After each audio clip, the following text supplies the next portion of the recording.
So today we're taking a look at the leaving cert coordinate geometry circle question.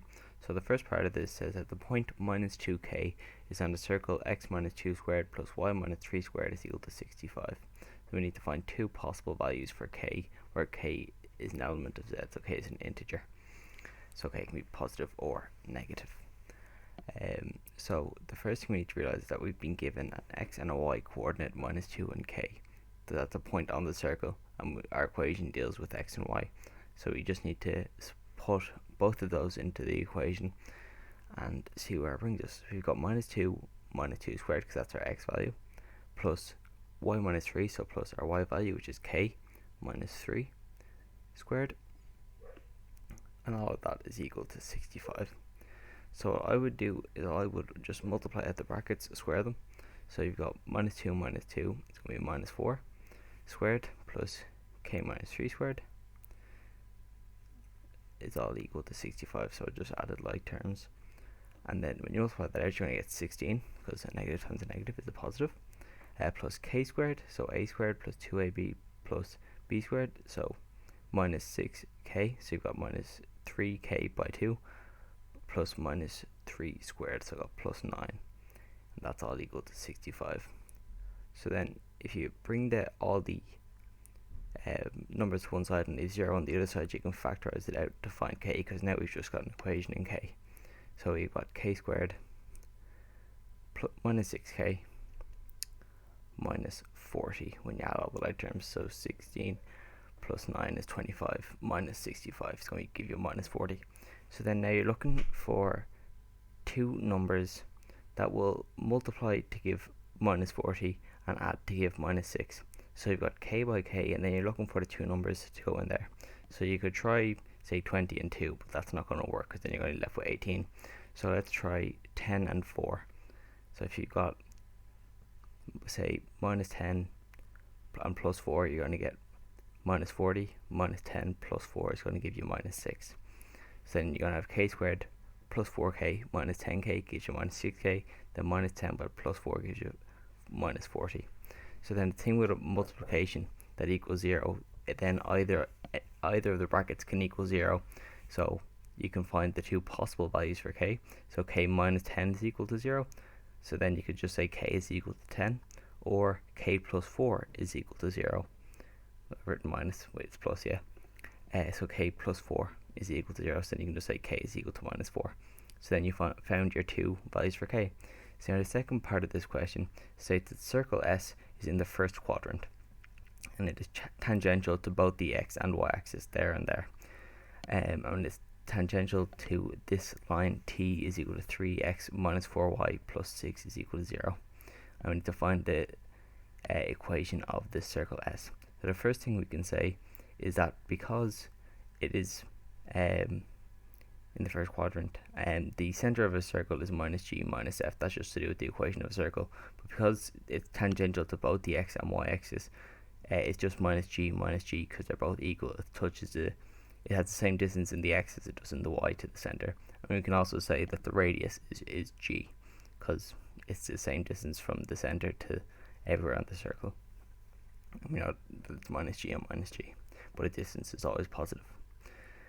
So then we can use our perpendicular distance formula from a point to a line, which is absolute value of ax1 plus by1 plus c all over the square root of a squared plus b squared. And that bit there is derived from Pythagoras theorem, but you don't need to know that. But it helps knowing that that's where finding a distance comes from.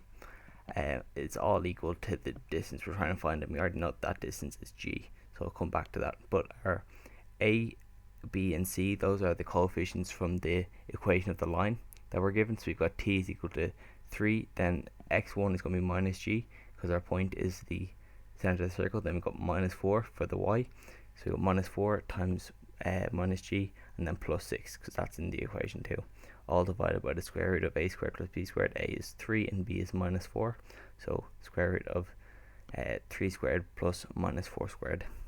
So then you just multiply that out just to see where it brings you, like just to simplify it. So you've got minus 3g plus 4g, because minus times minus is positive, plus 6 divided by the square root of 3 squared plus 4 squared, so the square root of 9 plus 16, so the square root of 25.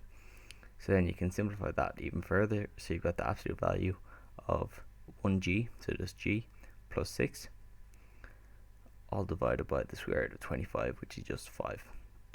So now we know that the distance that we're looking for is g. We already know that, so we can just put all of that equal to g.